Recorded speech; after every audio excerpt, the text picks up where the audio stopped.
Se acompanhaste a primeira parte, então fica desse lado que vais gostar imenso desta segunda, onde vamos conhecer um pouco mais das instalações do criador Vítor Santos Costa.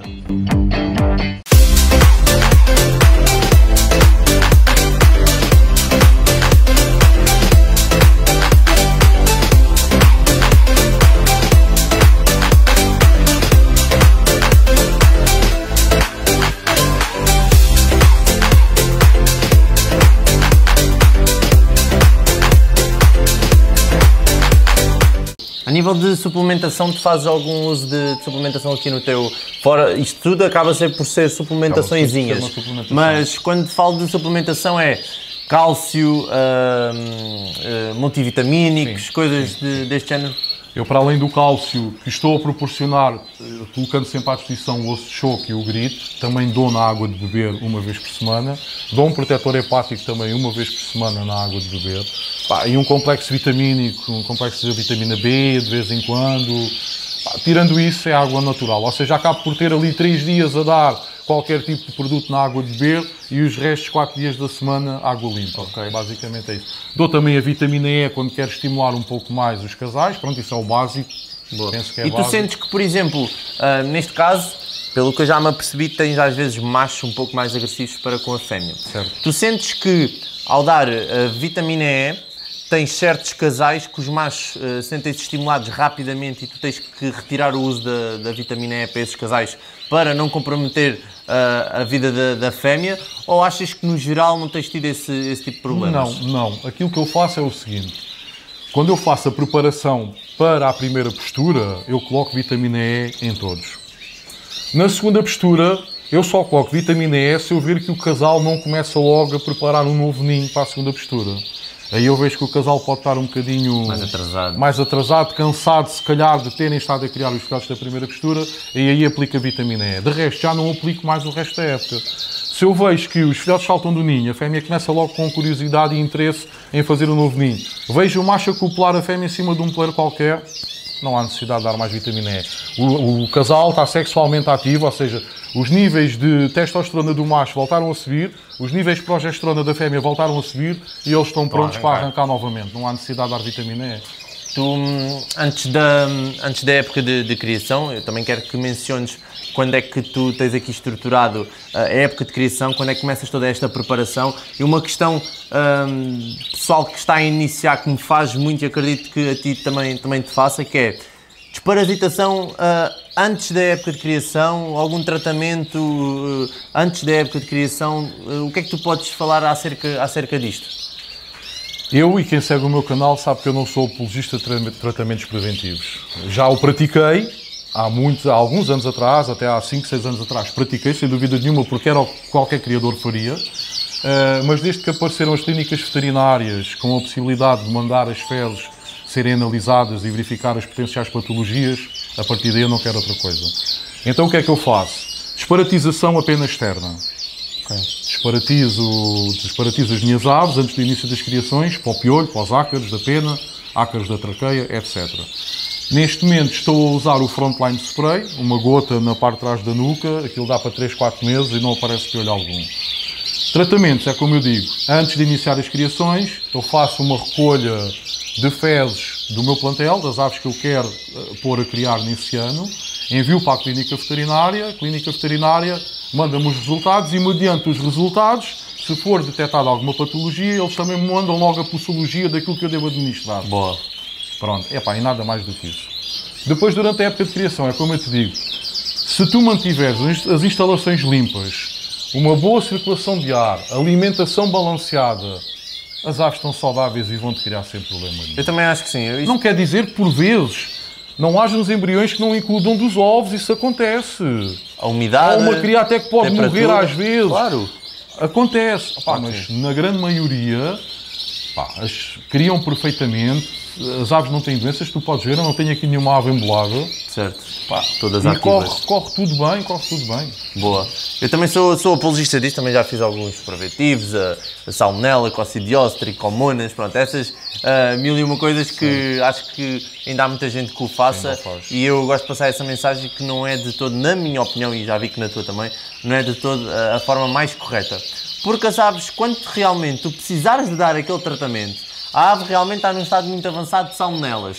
Se tu ao longo dos anos tens vindo a fazer preventivo de salmonelas, vai acontecer que quando for para tratar, o veterinário não sabe o que é que há de fazer, porque já tens toda uma defesa criada pela ave. Porque a bactéria em si já vai estar de tal forma fortificada relativamente a esses produtos que já ganhou imunidade a esses produtos. Sem dúvida. E vai ser muito difícil depois recuperar uma ave dessas. Sem dúvida. Para além disso, uma ave dessas que pode funcionar muito bem num determinado canaril, levando esse cocktail de produtos constantemente, chega a outro canaril, se não continuar a levar esse cocktail, a ave não vai criar como criava no outro lado. Vai abaixo. Vai abaixo. Vai abaixo porque está habituada a ter todo aquele... Portanto, isto são tudo aspectos muito, muito importantes. Uma curiosidade que eu estou aqui a ver, tu tens aqui, pelo menos, não sei se é coincidência, estou a olhar aqui para esta gaiola e tens ali 2 ninhos. Certo. Por alguma razão específica? Sim. Normalmente o que é que acontece? Quando as aves estão com uma postura, por vezes as crias normalmente por volta de entre os 15 a 17 dias saltam do ninho cá para fora. Mas às vezes são mimadas e tornam-se preguiçosas. Como sabem que o pai e a mãe continuam a dar-lhe ali a comida, elas mantêm-se ali. Entretanto, a fêmea começa com os níveis de progesterona a subir novamente, ou seja, está pronta para iniciar uma nova postura. Então o que é que eu faço? Eu agarro no ninho que tem as crias, baixo um nível, agarro no ninho novo e meto no sítio anterior onde estava aquele ninho. Isto para quê? Para a fêmea começar a fazer uma nova postura num novo ninho. Okay. Para evitar o contacto depois dos ovos com fezes, das crias que ainda estão no ninho, para evitar que as crias pisem e partam os ovos. Ok. Pronto, este tipo são de tudo estratégias utilizadas. Adquiridas ao longo dos anos e que vão funcionando. Pronto. E tem que ser.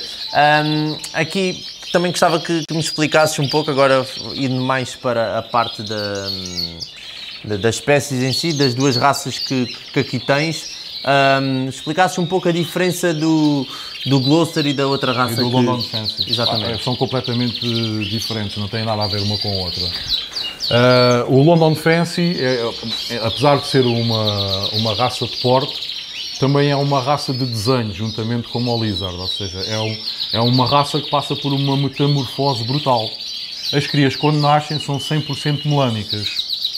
Okay. E depois, com o passar da muda da pena, uma percentagem das crias fica totalmente lipocrómica, seja em amarelo nevado, amarelo intenso, branco. Isto é uma metamorfose brutal, isto é muito raro ver no mundo dos canários. Um canário, quando nasce, eu sei logo o que é um canário canela. Um canário canela, normalmente mesmo todo nu, só com penugem, tem os olhos vermelhos. Basta um pai ser portador ou ser um canela e nascem canelas. Sabemos logo. No London Fancy é uma incógnita.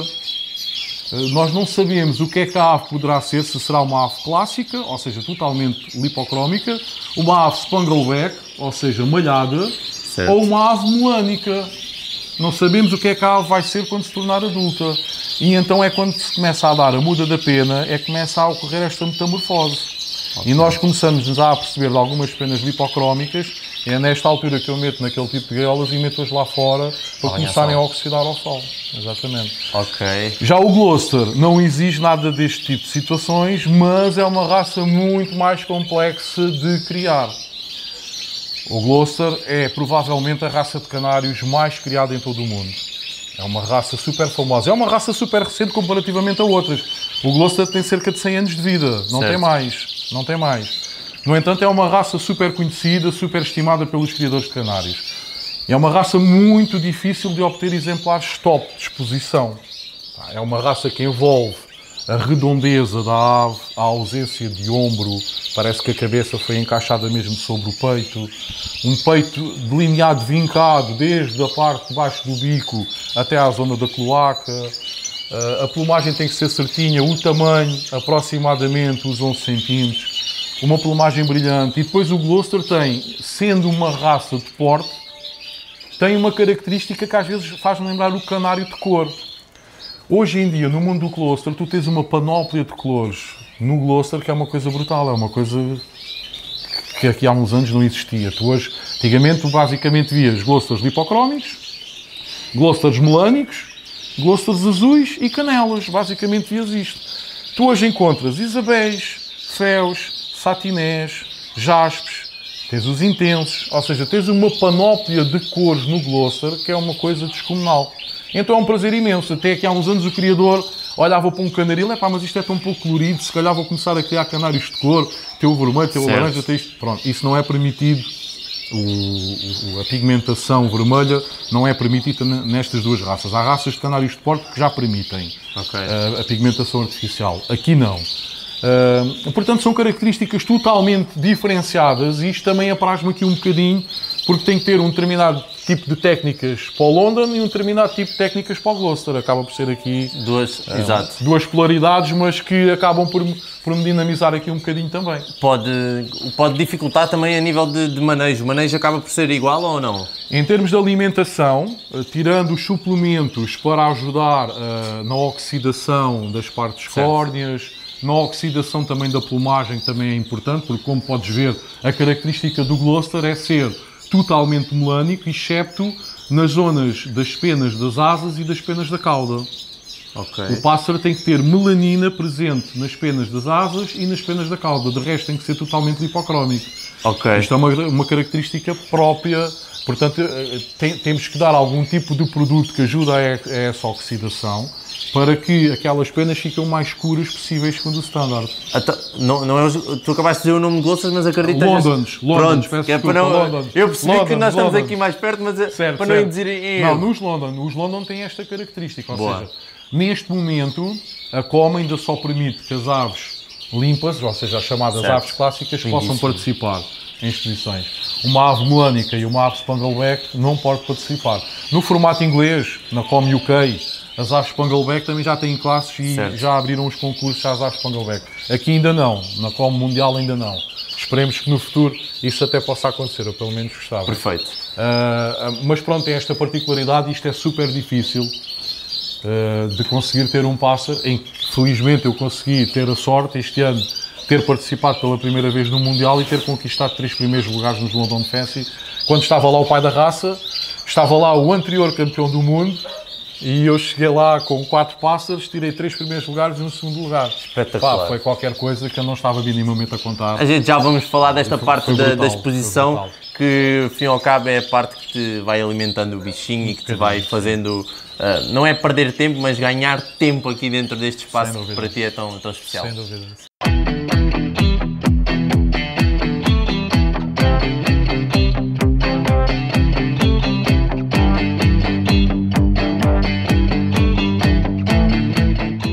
Relativamente ao manejo, que é algo que também requer muito tempo nisto da criação de canários, é este manejo dos ovos. O que é que me podes falar acerca disto? Há muita gente que está a iniciar e é um aspecto, acredito eu, muito importante na criação de canários. Certo, sem dúvida. Os canários, por norma, metem um ovo por dia. O que é que acontece? Na vida selvagem, a maioria das aves que têm uma relação próxima ao canário, colocam os ovos, mas só iniciam o choco no dia da postura do último ovo. Os canários, como estão habituados a uma vida em cativeiro, perderam um bocadinho esse instinto. E então o que é que acontece? Normalmente a fêmea, após colocar o primeiro ovo, senta-se logo em cima dele para iniciar o choco. Não são todas as fêmeas, há algumas que ainda mantêm esse instinto. Mas grande parte, pelo menos aqui no meu plantel, essa situação acontece. Então o que é que eu faço para evitar com que a cria do primeiro ovo não nasça 3 ou 4 dias antes da cria do último ovo? Eu tiro os ovos todos os dias, ou seja, é colocado um ovo verdadeiro, eu agarro nesse ovo e substituo por um ovo plástico. Faço este processo até à postura do último ovo. Normalmente está-se ali por volta do 4º, 5º dia, excepcionalmente 6º dia, porque há fêmeas que metem 6 ovos. Chegando ao 4º dia, ou seja, ao dia da postura do último ovo, eu retiro os ovos de plástico e volto a colocar os ovos verdadeiros. Isto vai permitir com que as crias com que os ovos comecem a ser chocados todos no mesmo dia e a possibilidade de nascerem todos no mesmo dia aumentem. Okay? E assim as probabilidades de sobrevivência de todas essas crias também aumentam, porque todas irão ter mais ou menos o mesmo tamanho. Okay. A nível do armazenamento dos ovos verdadeiros, tens de ter algum cuidado? Sim. Há criadores que usam alpista e colocam os ovos em cima da alpista, há criadores que usam algodão e colocam os ovos sobre o algodão. Eu uso cortiça moída, cortiça em pó, pá, super fofinha, não tem irregularidades nenhumas, ou seja, não me vai provocar aqui qualquer tipo de lesão aqui na casca do ovo. Os ovos são porosos, respiram tudo o que está à sua volta, é bom que isto fique num local seco, hermeticamente fechado, também para evitar este tipo de situações.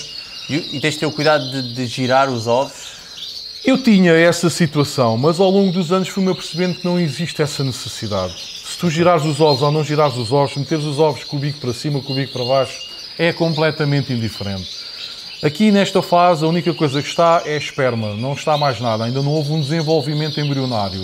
Portanto, só a partir da altura em que a fêmea começa a iniciar a postura é que se vai desenrolar aqui um ser vivo. Portanto, até lá é completamente indiferente, isto é gema, é clara, não vai secar, isto aguenta perfeitamente 5, 6, 7 dias assim, sem ninguém rodar ou fazer o que quer que seja. Portanto, mas eu fiz isso durante muitos anos, até que depois deixei de fazer num determinado ano, correu tudo bem e eu percebi não há necessidade. Claro. Portanto, é menos uma complicação. Menos uma táticazinha. Tens aqui todo este cuidado dos reservatóriozinhos para teres esta alteração. Controle de temperatura, controle de umidade é sempre muito importante. Vários higrómetros espalhados pelo canaril para saber sempre os níveis tanto de temperatura como de umidade, é super importante também. Okay. A nível também de anilhas, que é a fase, faz este manejo dos ovos, os bebés nascem, chega à fase de anilhar as anilhas. Anilhar as crias. Anilhar as crias, sim. Normalmente entre o 6º e o 7º dia de vida nós anilhamos os canários.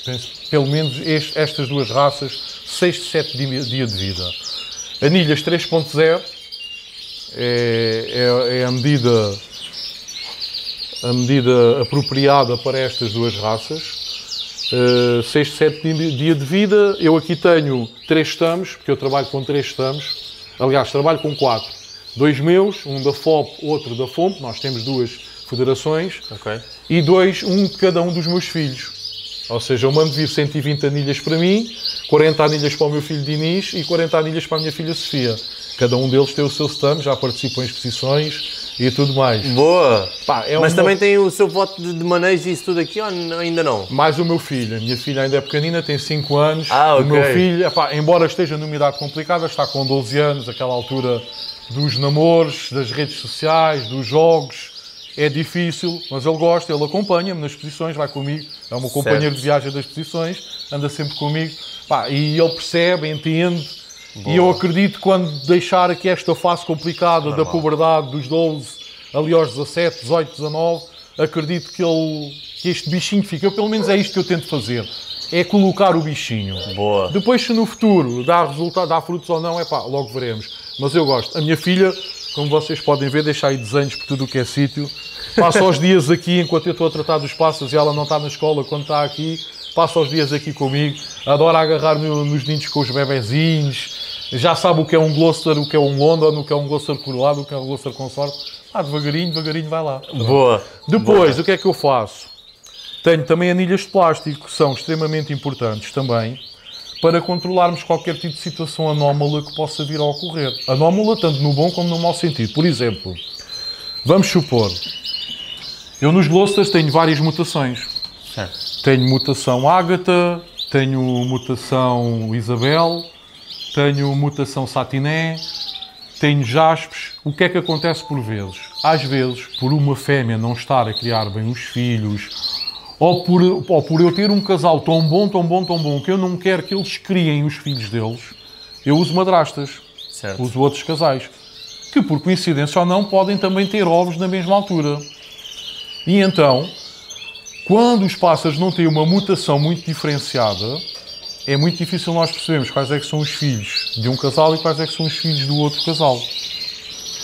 E então eu tenho sempre o cuidado de fazer a junção desses ovos num casal em que a mutação seja completamente diferente. Senão estás tramado. É para conseguir-me perceber. Pronto. Outra situação tem a ver com a portação das mutações. Eu, por exemplo, se tiver um macho satiné colocado com uma fêmea melânica normal, eu sei que todas as crias satinés que ali saiam são fêmeas, porque é uma mutação ligada ao sexo. Portanto, eu sei automaticamente. O que é que eu faço? Quando eu anilho com a anilha oficial, eu meto logo uma anilha destas a todos os machos que saíram daquele macho. porque serão potenciais portadores da mutação. Ok. Para no futuro, eu ao ver que tem aquela anilha de marcação, Já a anilha sabes. de plástico, sei, Para não chegar perderes aí, o rumo. se calhar para o ano vou fazer um casal com este macho, sabendo que ele é um possível portador daquela mutação. Boa. Pronto, este é um dos exemplos porque eu uso este tipo de anilhas, ok? Espetacular. Espetacular.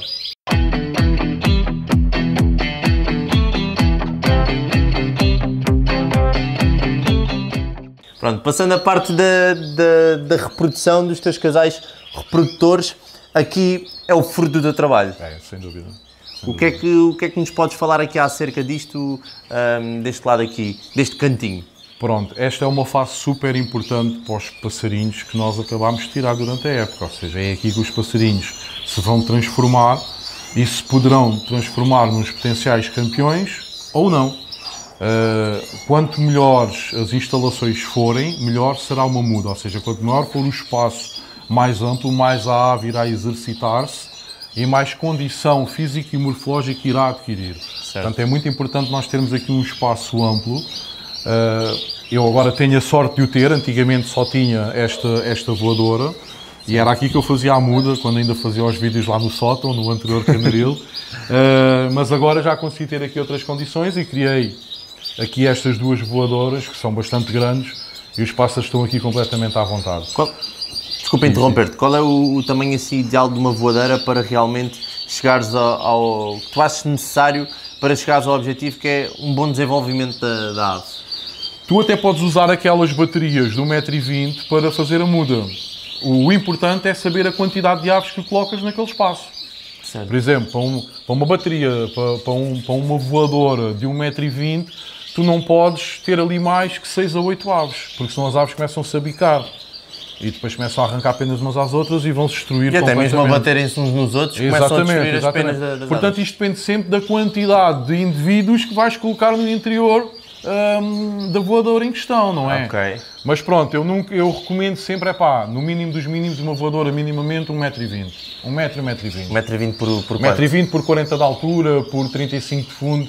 Sim. 1 metro, 1,20 m, penso, para 6, 8 aves dá perfeitamente para fazer a muda. Boa. Depois depende da quantidade. Pronto, eu aqui tenho o especial cuidado de separar os glosters, ou seja, glosters consortes num lado, glosters coroados no outro. Porquê? O gloster consorte é uma ave que tem uma visibilidade maior, tem um raio de visibilidade maior. Então é uma ave mais ativa por defeito.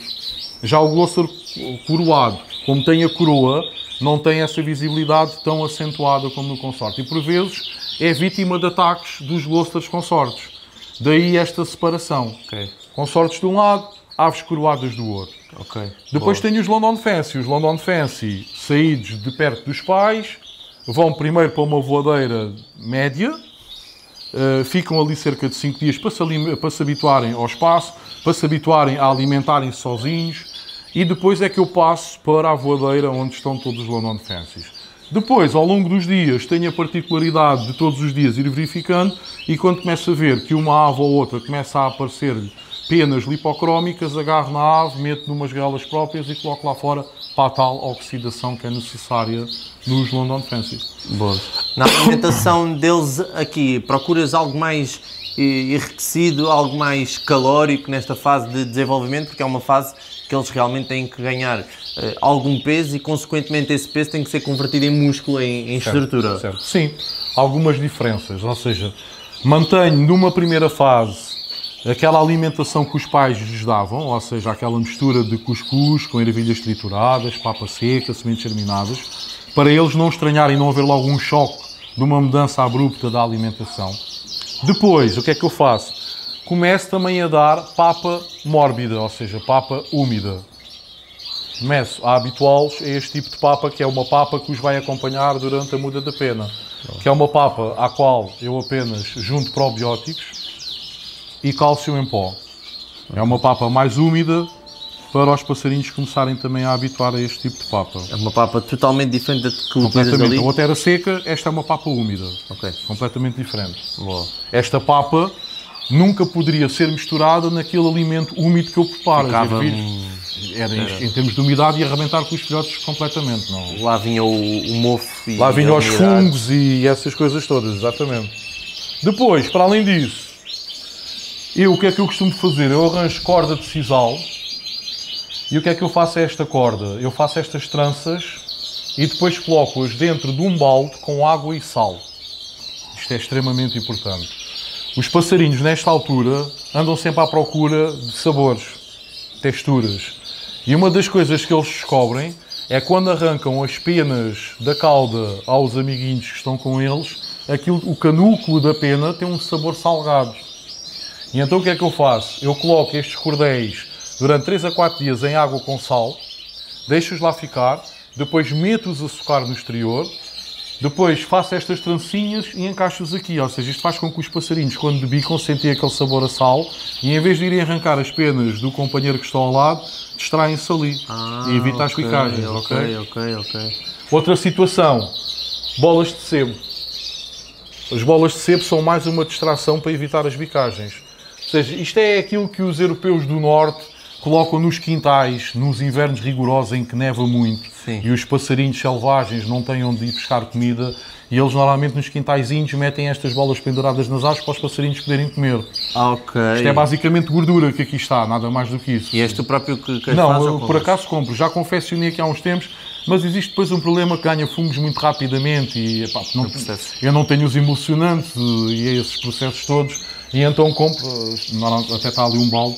Certo. Normalmente compro sempre e coloco, como podes ver em todas as voadoras. Todas. Existem algumas bolas destas. Isto também é uma distração, ou seja, é uma guloseima para os pássaros também se manterem distraídos com outras coisas que não a bicagem. Okay. Porque a bicagem é um dilema porque os pássaros passam na altura da muda. Há pássaros que são alfa e outros que não são. Há pássaros que dominam o território e não deixam os outros alimentar-se. E quanto mais distrações nós colocarmos ao dispor deles, menos brigas existirão no interior de uma voadora. Ao fim e ao cabo, este é o enriquecimento ambiental deles. Nos psitacídeos temos os ramos de eucalipto, os de pinheiro, as pinhas. Certo. É uma ave que acredito que não, o eucalipto e as pinhas não seja aqui não, o melhor. Mas qualquer outro tipo de vegetação, opá, ortigas, se colocares aqui umas ortigas eles vão comer, se colocares a planta Boligno alberti que eu uso para a oxidação eles vão logo devorar, um pouco de brócolo, entre outros legumes eles adoram. Exatamente, era isso que eu agora ia tocar.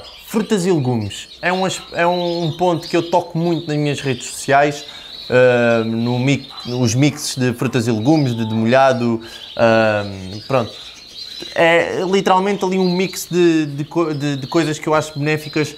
Tu aqui também fazes algum tipo de mix para frutas e legumes? Pronto, nesta altura, eu para além da ervilha triturada, o que é que eu costumo fazer? Por vezes trituro uma maçã, trituro uma cenoura, trituro um brócolis, trituro um espinafre e coloco também. Eu não tenho o hábito de colocar aqui uma fatia de maçã, ou uma fatia de pera, ou uma folha. Vai-te estragar num instante. São tantos passarinhos, vai-te estragar num instante, vai cair para o fundo, vai ficar com fezes, os pássaros vão comer e estão sujeitos a apanhar qualquer patologia. Então o que é que eu faço? Trituro e misturo à papa. É mais prático, é mais rápido e acho que é mais saudável. Pronto, é um bocadinho por aí. Sem dúvida. Mas sim, nesta altura, começa a diversificar um bocadinho o alimento. Lá está, para a riqueza também ambiental dos próprios passarinhos. Eu acho que isso é extremamente importante. Os pássaros sentirem-se bem no espaço onde estão. Isso é a felicidade suprema do pássaro. E se o pássaro está feliz, o pássaro vai criar, vai reproduzir-se, vai ter uma muda boa, vai ser uma ave feliz. Certo, não há qualquer tipo de stresses associados e isso depois acaba tudo por trazer os seus benefícios. Sem dúvida alguma. Ali atrás já falámos da alimentação, das estratégias que tu utilizas a nível da água, mediante as raças que tu tens aqui, que têm este pormenor que são um pouco diferentes na administração de certos suplementos na água. Aqui a nível de suplementação neste tipo de aves que estão a crescer, que estão a desenvolver, utilizas algo ou não, algo completamente diferente ali ou não? Continuo a usar a base dali e acrescento um pouco aqui a colina. A colina é extremamente importante para a proteção do fígado também. E então acrescento aqui a colina também uma vez por semana, coloco na água de beber, durante o dia coloco aqui a colina. Normalmente uso um avichol ou uma coisa assim do género, quando tenho a colina.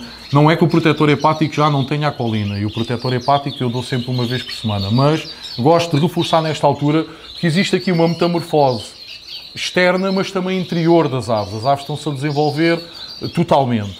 E então é importante nós protegermos o fígado ao máximo nesta altura, porque a alimentação também muda, o acrescento da papa mórbida, o acrescento das bolas de sebo e por aí fora vai tudo mudando e é sempre bom mantermos ali uma proteção hepática para fazer com que os passarinhos não se vaiam abaixo nesta fase. Certo. Mas basicamente é isso, não faço assim...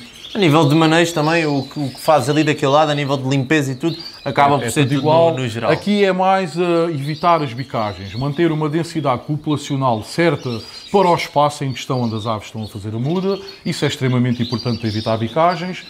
E basicamente é isso, é controlar. Se verificarmos que efetivamente há uma ave que está sempre a debicar outra, é agarrar nessa ave e individualizar logo. Se verificarmos que há uma ave com potencial, que começa a mostrar potencial e nós pensamos, espera aí, que esta ave está a demonstrar aqui qualquer coisa, agarrar na ave e pôr lá fazer uma muda sozinha, que é para não haver percalços. Porque tu de um dia para o outro, tu vens aqui hoje, e aquela ave está a ficar top. Tens o azar da ave ser bicada ou acontecer qualquer acidente, chegas aqui no dia seguinte e já matei a cauda. Acabou a história daquela ave para aquela época de exposições que aí vem.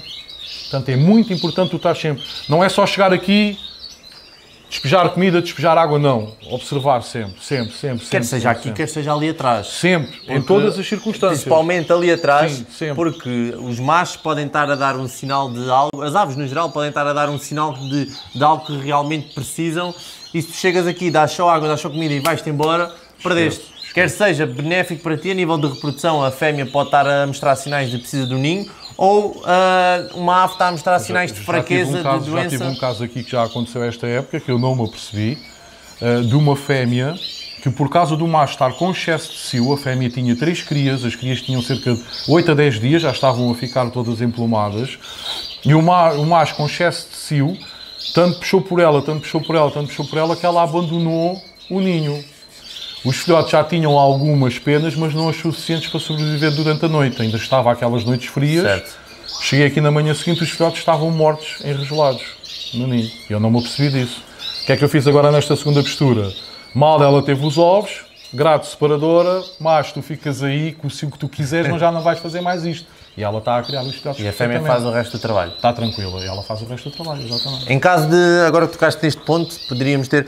Em caso de abandono da fêmea e do macho, whatever, ao ninho dos filhotes, como é que se pode controlar este aspecto? No caso de abandono? Tens várias formas. Uma é tentar arranjar um casal que tenha uma postura muito aproximada e tentar colocar lá as crias para ver se as consegues recuperar. Em último caso, se não tiveres nenhum casal com uma ninhada com uma idade próxima, é tentar estudar a seringada. Eu tenho ali um produto próprio, um bocadinho como nos psitacídeos. Sim. Eu penso nos psitacídeos até é mais usual, para fazer os pets e tudo mais, é mais usual. Mas eu aqui uso também, preparo ali uma papa com água morna e depois administro às crias. Aliás, eu costumo fazer isso às vezes em ninhadas grandes, ninhadas de 4, 5 filhotes, em que há um filhote ou 2 que nascem um dia ou 2 depois dos outros, e enquanto eu vejo que eles não conseguem recuperar aquele déficit de tamanho relativamente aos irmãos, eu dou sempre ali 2, 3 vezes por dia uma seringadazinha para reforçar, para ver se eles conseguem equilibrar-se e chegar ao nível dos irmãos.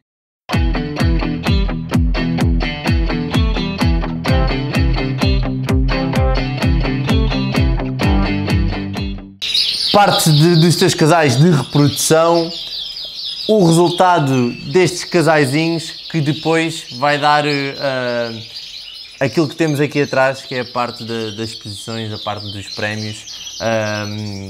O que é que nos podes falar aqui acerca da exposição, Vítor? Em termos das exposições, eu penso que o mais importante são as amizades que vamos criando.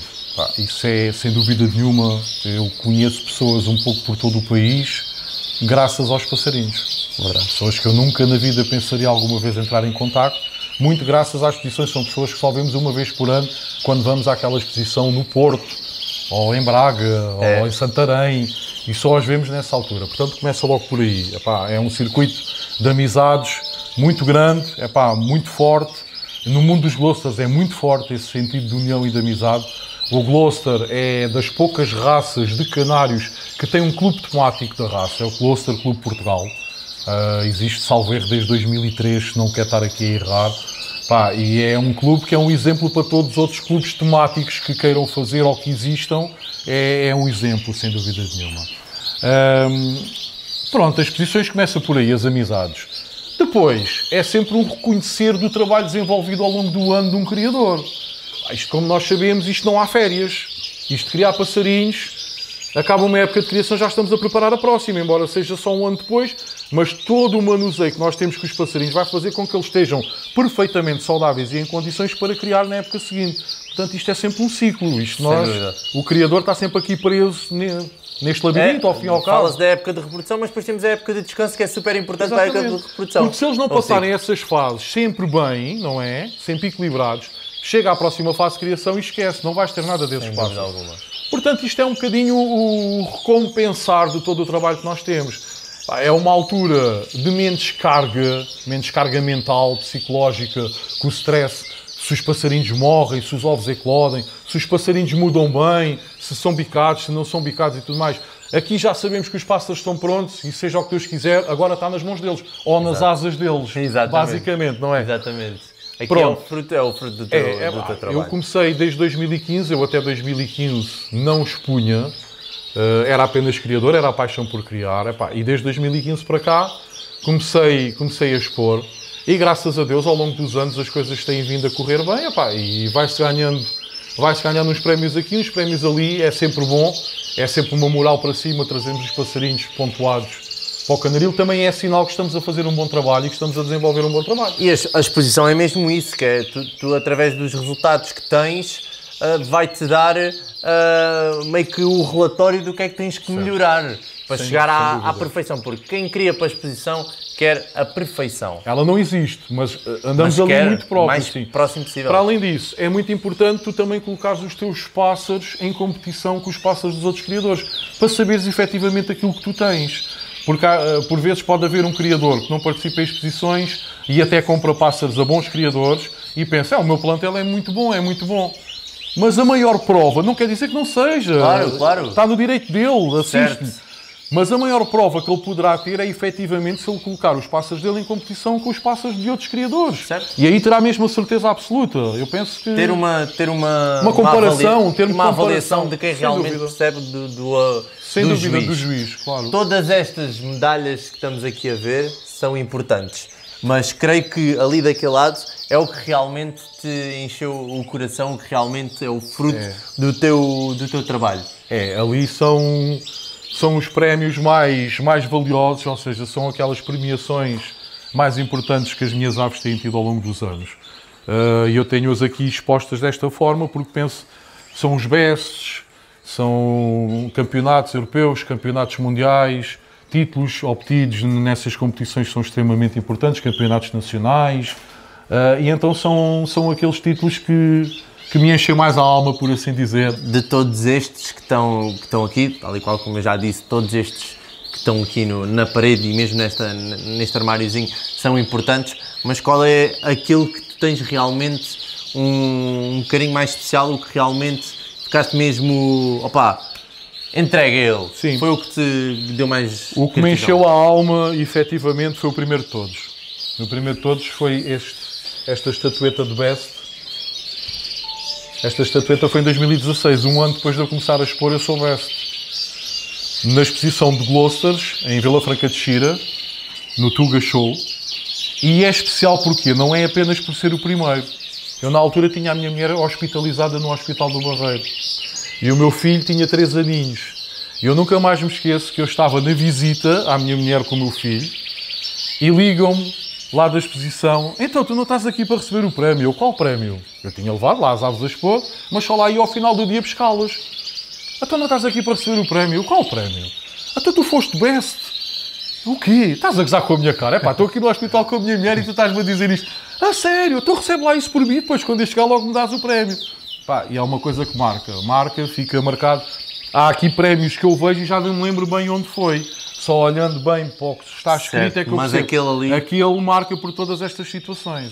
É especial. Primeiro foi no primeiro ano, foi no segundo ano em que eu estava a expor. Numa exposição brutal, em que estavam cerca de 700 aves, e eu consigo ser Best, e foi Best Buff, ou seja, Buff é uma ave que é quase totalmente melânica, tem uma parte hipocrómica, é das classes onde aparecem mais glossas. Chegam a haver classes com 40, 50 pássaros a competir entre eles.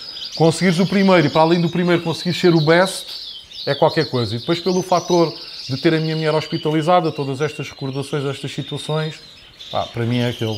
E é verdade que os canários, no mundo das exposições, atualmente, é o que ainda domina as exposições. Sim, sem dúvida, sem dúvida.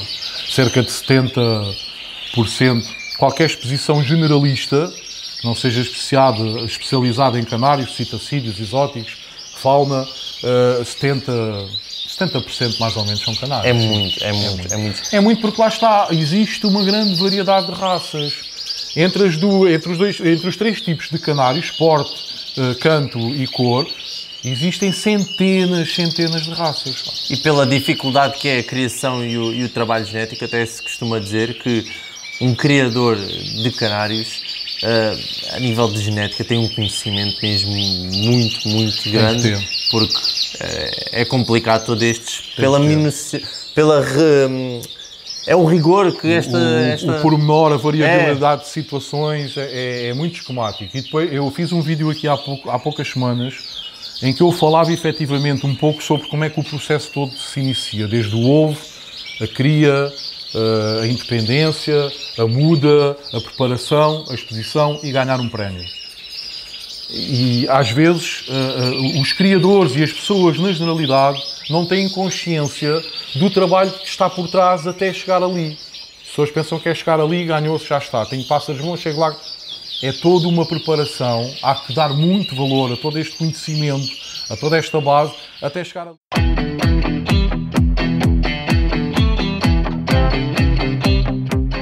Já tivemos aqui a ver então toda esta criação, todo este trabalho incrível que o Vítor tem estado a desenvolver. Vítor, agora numa parte final, mais diretamente para o pessoal que está ali em casa a ver-nos, o pessoal que está a começar nesta da criação de aves, na ideia de ir para a exposição, que dicas, que aspectos achas fundamentais para quem está a iniciar? Primeiro, duas situações. Quem quer começar neste mundo não pode logo pensar em exposições, são duas coisas dispares. Quem quiser começar neste mundo, hoje em dia há muita facilidade comparativamente a uns anos atrás. Ou seja, temos as redes sociais, há muita informação, existem muitos criadores que têm disponibilidade de darem um pouco do seu conhecimento aos criadores. Se quiserem iniciar-se de forma a posteriormente entrarem no mundo das exposições, o primeiro conselho de todos, adquirir aves a criadores daquela espécie ou raça que se queiram especializar. Uma boa genética. Não vaiam a lojas, não vaiam a mercados, vaiam a um criador.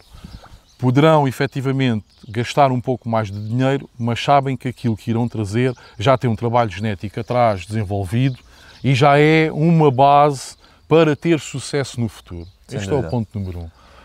Ponto número 2, o que é que eu posso dizer? É não desistirem à primeira dificuldade com que se deparem. Isto não é fácil. Eu posso-vos dizer, eu estou com cerca de 200 crias nascidas no momento, mas se calhar já me morreram 20 ou 30.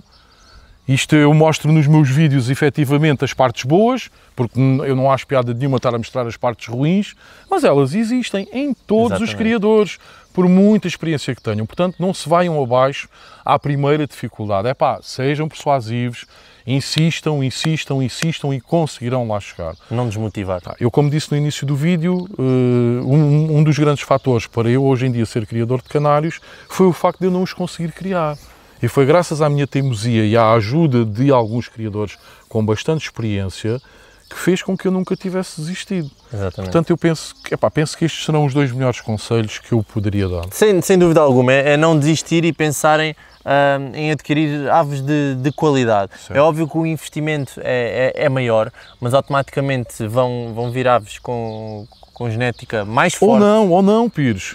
Porque se pensarmos a médio e longo prazo, se calhar gastares 20, 25 em aves que não te vão fazer nada, a médio e longo prazo, se calhar o investimento é superior do que se gastares 100 ou 200 de uma vez em aves de qualidade. Isto estou a falar em números aleatórios, mas se calhar até em termos monetários, se calhar até custa menos fazer logo um bom investimento inicial do que andar a fazer pequenos investimentos aqui e ali de aves que se calhar não vão trazer, em termos genéticos, nada para o futuro. Sim, falando a nível de genético, de de fenótipo para as posições, quer seja mesmo genética de saúde das próprias aves. Sem dúvida. São aves que têm uma imunidade, uma genética mais fortalecida que se calhar as que estão por aí. Agora também estamos aqui neste espaço que é também outro teu hobbyzinho que te fez prender aqui esta quinta, que foi este desenvolvimento deste espaço incrível para crianças. É verdade, eu tinha aqui este espaço onde está inserido o canaril,